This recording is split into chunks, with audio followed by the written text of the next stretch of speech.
making sure children are healthy, safe, loved, ready to learn, succeeding in school and in life. This is Our Children, a program brought to you by the Children's Trust. Good morning. I'm Charles Auslander, President and CEO of the Children's Trust. And I'm Ileana Varela with the Herbert Wertheim College of Medicine at FIU. And together, we want to welcome you to Our Children. You know, legislators are usually heading home from session at this time, having wrapped up the state's business with a budget passed and on its way to the governor, but not this year. That's right. The battle over Medicaid expansion caused a stalemate between the Florida House and Senate, resulting in no approved state budget by the end of the 9-week session and much of the state's business left undone. Joining us now with an update on what happens next is Diana Ragbeer, Director of Public Policy and Community Engagement at the Children's Trust. Well, Diana, what have you done this time? Surprise, surprise. This really is an unusual situation, isn't it? So tell us a little bit about what happened. It really is, Charles. Only once has a legislature ever had both chambers depart on different days, and only once have they not produced a budget in time. So, and it hasn't happened for a long, long time. So that caught us by surprise. And as you pointed out, the battle has really been over Medicaid expansion. So the House and Senate are at an impasse, and they need some time to have things settle and to regroup. And so we are headed into a special session, most likely in June. The date has not been called yet. You know, I think it's important to note that the Senate felt very strongly that we should cover Medicaid expansion for the 800,000 plus uninsured residents in Florida. And they had crafted a very pro-business plan that would include a number of conservative principles that they thought would be accepted. You'd have to have a work requirement, you'd have to have co-pays, and so forth, and in exchange you'd be bringing down the federal dollars. The House does feel that the Medicaid program is a broken program that results in poor outcomes, so they are miles apart on that, and hopefully they will work towards a good compromise, so when we go up in June, we can all be very productive and folks can go on vacation with their families. So Diana, obviously some bills that were very important to child advocates fell victim to this whole issue. What kind of bills are pretty much dead as a result? So unfortunately, some critical priorities for child advocates didn't make it this session. One is the Health and Safety Standards Bill for Child Care Centers. It would have made our centers much safer by weeding out those child care centers that have very serious violations. Which we talked about in the last show. We did, right, and it was a priority, right. And we were hopeful this year. We got very far in the process, but in the last few days, the bill got stuck. So, you know, we have to start all over again next year. And then the Kid Care Bill for lawfully residing immigrant children that we worked very hard on to reduce the fiscal impact down to just $4.8 million from $500 million that was projected years ago. Also didn't make it because the House has tied that issue to Medicaid expansion. There are children in the program that would get Medicaid, but we have expanded Medicaid for children before. This was really not about expanding Medicaid for children. We were talking about expanding Medicaid for their parents. So that's unfortunate. Other bills that died, the Mental Health and Substance Abuse Bill got caught up in the crossfire, and that's unfortunate. I know Judge Steve Leifman has worked so many years and others on that bill, and that would have made our children in the foster care system safer.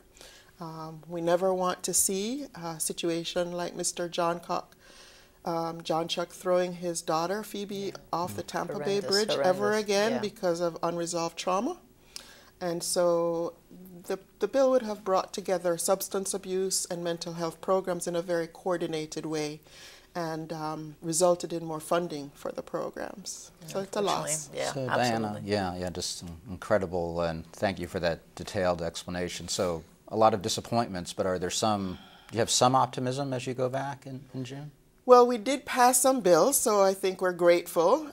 So a lot of work was done. Yes, our members of the House and Senate, both, and other advocates and the other groups that we work very well with, like United Way and others, that we were able to pass a number of good bills for children in the foster care system and to promote adoptions and to increase those incentives to the community-based care organizations to promote adoption and to provide guardians for children in the foster care system aging out. And the civil citation program was expanded, so now that youth who do silly things in their youth, which often occurs, are not punished forever. They can get into college, they can get into work programs, and they're not penalized and punished for the rest of their life. So we've expanded the civil citation program to include a second misdemeanor. Very good. And other things that we care about did pass this year. So what do you hope to achieve when you go back? So we'll be focusing exclusively on the budget, and that's probably not a bad thing. We can focus on that. We have been working very hard to expand funding for the Healthy Families program that prevents children from being abused and neglected and ties very strongly to the child welfare system. We've been working very hard on increasing funding for the Early Steps program for children with developmental delays, and that's a really wonderful program. On increased funding for the school readiness program, so we have more subsidized childcare slots for our working families. And for a number of other programs, it's really about funding in the child welfare, early education, and health arenas. Primarily. Well, you know, despite, Diana, despite the budget battle in the legislature, all was not lost on more than a dozen members of the Children's Trust Youth Advisory Committee who traveled by bus to Tallahassee during Children's Week to learn about the legislative process. Here are some highlights of that positive experience. So glad we're here. Oh, yeah. So glad we're here. Oh, yeah. First of all, welcome to the Florida State Capitol. So has anybody been up to Tallahassee before? And so all the universities have their own lobbies. Even the nudists have a lobby. I happen to agree with you. That's awesome. a huge issue. Did you ever imagine when you were maybe their age that you would end up being here as a representative? Well, no, I didn't dream it as a young person, but of course, because of my community involvement, this evolved from that. But I will say I've always had dreams. You must keep those dreams, because dreams do come true, especially when you believe they do. It requires a lot of hard work and determination, but dreams really do come true. Are you more inspired to become part of the political process? Not actually part of it, but I know that I need to be more informed about politics and help me see some things that I watch on the news in a different light. I'm always amazed by the zeal and the power that these representatives have.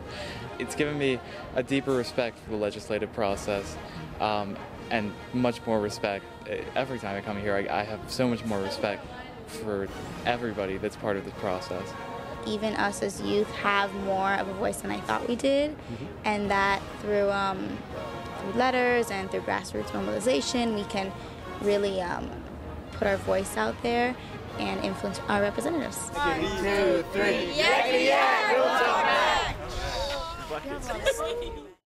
Obviously, we would have wanted a different outcome to the legislative session, but still, Diana, for sure. This type of experience is invaluable for these teenagers going up to Tallahassee, isn't it? It certainly is. Our Youth Advisory Committee looks forward to going to Tallahassee during the legislative session every year. It's one of the highlights of their programs. They get to see a world that they never otherwise would experience. They get to interact and engage with members about real issues. They get to meet with other youth groups who are there. They get to debate with them. They get to have press conferences and feel important. They get to tour different universities along the way and bond with each other. It is such a fun time and an eye-opening experience for them. They really enjoy it and they remember it forever. So speaking about the yak, you can see it obviously put a smile on Diana's face immediately. That aspect changed. So you're thinking of any good moments you've had over the years, maybe this year? Yes, there are always moments. You know, we work so well with our Miami-Dade delegation, who have been there for us on all our issues, both in the House and the Senate, and we work so well with our Youth Advisory Committee. It's a high-energy time, and there are some moments when we do come back with some, you know, victories, like the bills that did pass, and we're hopeful about going into the budget phase 2 part of this. And probably humbling moments where the kids know more than any of us, right? That happens way too often. Oh, yeah. Diana, thank you for joining us. We know you have a tough job. This session certainly has been challenging. We wish you the best of luck for Thank you you very and much. for the children Thanks. of Florida. Of course. It's been a pleasure. Well, we're going to take a very short break, and then when we come back, we're going to talk about the value of summer camps and how to find them. Plus, we've got highlights of the finale of the countywide Young Talent Big Dreams competition, so you do not want to miss that.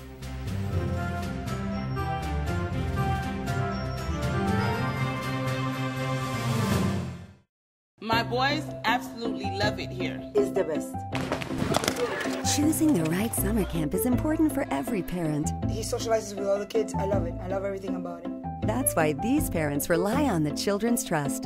To find the perfect summer camp for your child, pick up the Children's Trust Summer Programs Guide at any Winn-Dixie store in Miami-Dade County. Log on to thechildrenstrust.org for a complete listing of programs, or simply call 211. The Children's Trust, because all children are our children. Books are the key to unlock a child's imagination and open their eyes to a world of learning. But in some communities, the ratio of books per child is 1 to 300. The Children's Trust encourages you to introduce your children to the power of your nearest library. Increasing access to books helps your child succeed in school, and the best part is that this amazing resource is absolutely free. To learn more about how to make reading a priority for your child, visit thechildrenstrust.org and click on Read to Learn, because all children are our children. It's not about the classroom, or the computers, or how much money you make. It's not where you live, or where you come from. When it comes to kids succeeding in school, the #1 factor is Me. Me. Moi. Yo. Parents like me and you. If you want to make a difference in your children's lives, read to them, be selective about their care, encourage them to get good grades. You have to be active and involved. To find the support you need, log on to thechildrenstrust.org. The Children's Trust, because all children are our children.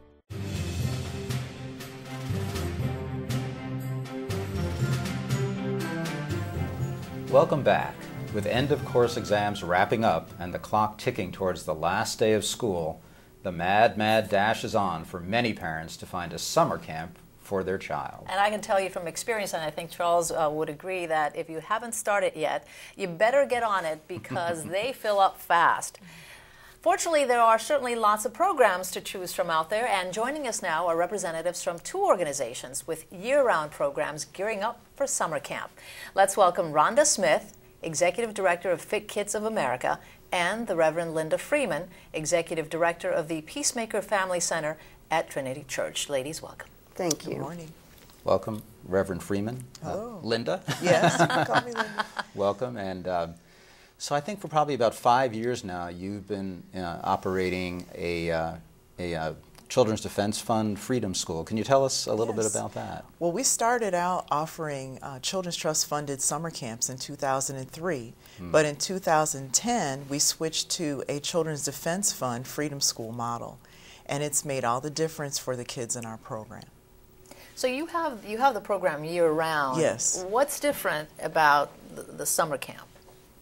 What is particularly special about the summer camp is that the students that work with us, and we call them servant leader interns, they're all college-age students who are spending their summer with the kids in our summer camp, and it provides a mentorship for the kids so that they can be one-on-one with actual living college students, and it really inspires them to go to college themselves. So this is what Freedom School is about, because a lot of folks out there may not know exactly what a Freedom School is. Can you get a little bit more into Yes, exactly what we're talking about? The Freedom School model was developed by the Children's Defense Fund in 1993, and the focus was on inner city urban children who may not have great access to a great education. So the focus is on reading, intergenerational mentorship with the college-age students, also pulling in their parents and grandparents if possible. So you have an intergenerational model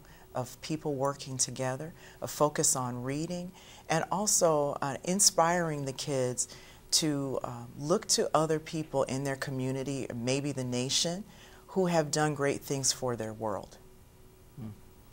Really a spectacular program. It is. And Rhonda, let's turn to you with another spectacular program. Thank you, Charles. The Fit Kids program. And yes, of course, we run a year-round program, and we're very dedicated to the development of children, not only academically, so we make sure they're academically engaged, socially adept, physically fit, which we, of course, that's our heart and soul. Hence Fit Kids. It's Fit Kids. And also, we're very into engaging children and culturally enriching them.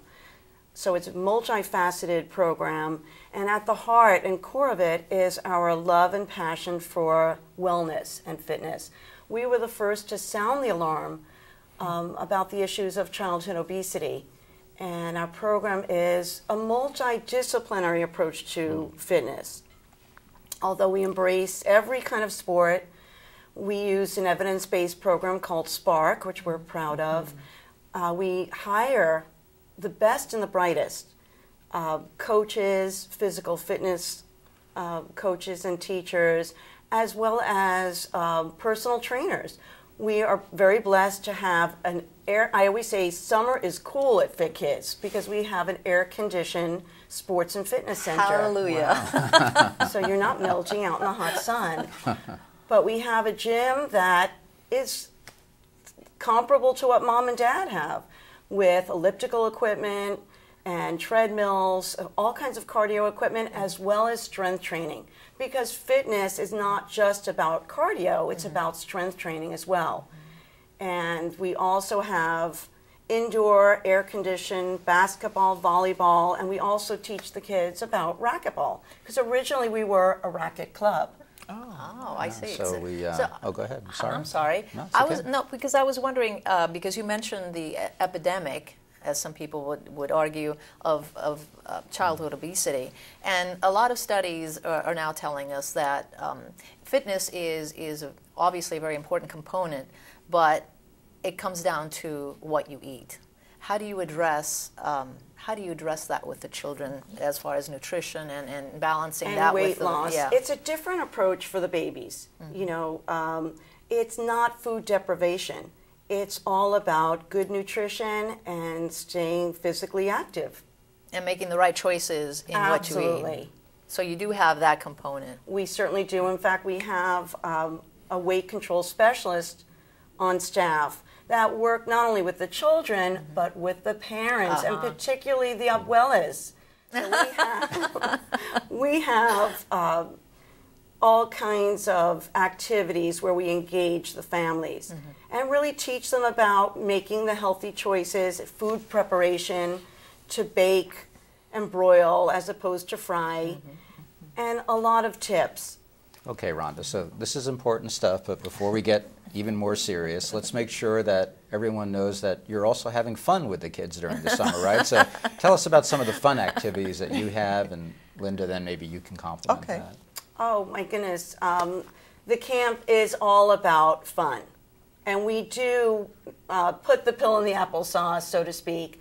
And yes, people ask me, what's the best exercise? And I always tell everyone, it's the thing you like to do. Exactly. And what we do, although we respect other camps that have specialized one particular sport, this is multifaceted. So we bring in our team and we teach the children, because we don't assume they know how to play the sport, and many times we don't like activities or sports because we don't know how to play them. So we make sure they know how to play flag football, soccer, basketball. We have hip-hop classes, cardio kickboxing, as I mentioned, strength training. You know what what they do is they go from station to station. So I don't have them in one activity for longer than a half hour. They get to try everything. They get to do everything. But you know what my kids loved about summer camp were the field trips. No matter what camp they were in, if there was a field trip, that day was special.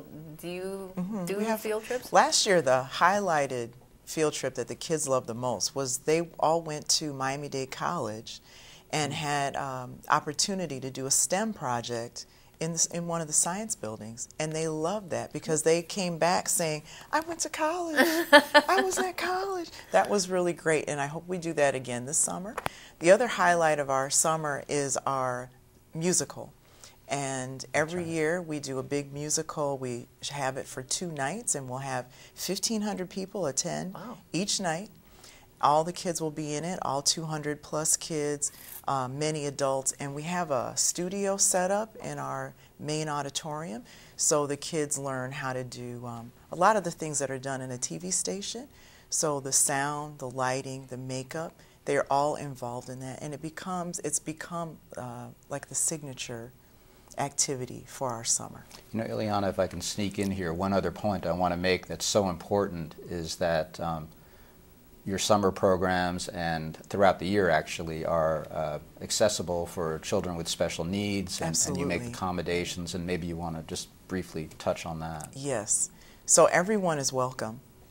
And I know Rhonda wants to add to this, but last year in particular, we had multiple children with autism, Down syndrome, who were able to be integrated in all the activities, including the musical at the end, so that they had a feeling of belonging, that I'm important, and it's a great opportunity for them and their families to feel included. And you said the right word, opportunity. This is an opportunity of a lifetime to make a difference in a child's life, and we embrace children of all abilities. We don't cherry pick our babies, and we celebrate their differences, and we make accommodations, whether it's with the lesson plans or instruction, differential instruction, or physical adaptations for our babies. We love and respect everyone.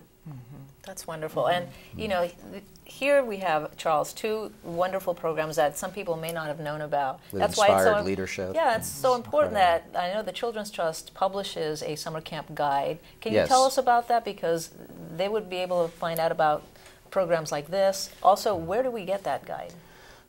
Yeah, so first you get it at any Winn-Dixie store in Miami-Dade County has the guides. They're in pamphlet form, very easy to pick up, very easy to read.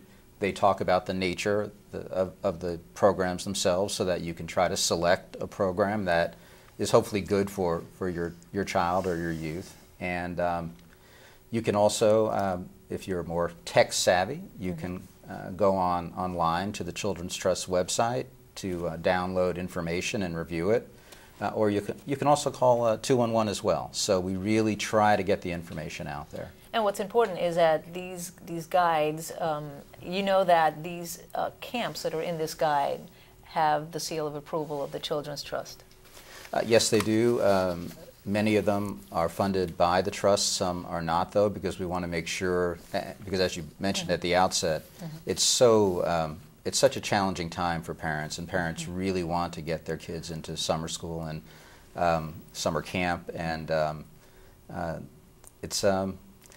we try our best to really make as many slots available as we can, but it's tough. Yeah, it's tough. It's tough. Well, before we go, we want to share some highlights with you of the Young Talent Big Dreams competition finale. The competition is run by Actors Playhouse and presented by the Children's Trust, and it ended recently after 3 months of auditions across Miami-Dade County. And the grand prize winner is on her way to Los Angeles for the finale of American Idol. How cool is that?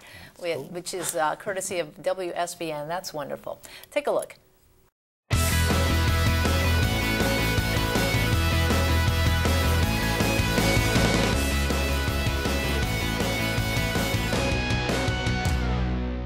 One of the coolest things I think that they get to do is for the next few years, as long as they're available, they travel throughout the community representing Young Talent Big Dreams, Actors Playhouse, and the Children's Trust as ambassadors in the community.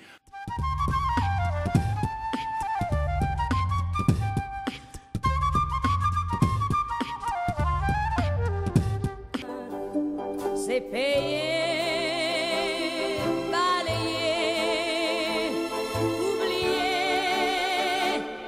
Je me fous.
Let me break it down for you. There are two misses leading, but who's got to follow? And I'm not talking IG, but you can't ignore this hollow pretest. It's funny how we have pro everything, yet we regress. We procrastinate, probate, and provoke. We watch pro athletes protest and go broke. I was following the pack, all swaddled in their coats, with scarves of red tied round their throats, to keep their little heads from falling in the snow. Then I turned round and there you go. Ladies and gentlemen, the grand prize winner in the 2015 Young Talent Big Dreams contest is Barbara Perdomo, ladies and gentlemen.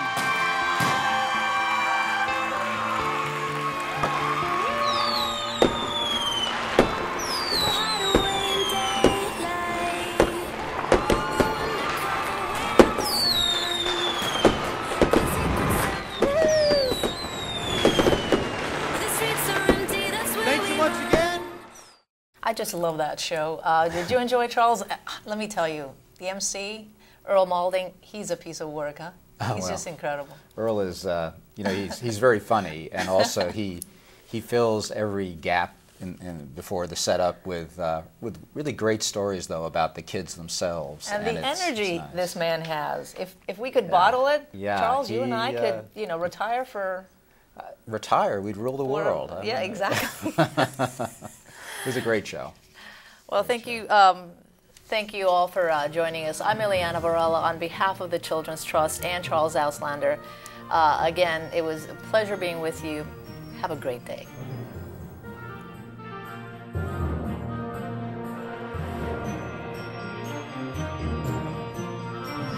Our Children is brought to you by the Children's Trust. The Children's Trust invests in programs and services that help make children healthy, safe, loved, ready to learn, succeed in school and in life. To access its funded programs and services in Miami-Dade County, visit thechildrenstrust.org or call the Children's Trust helpline at 211, because all children are our children.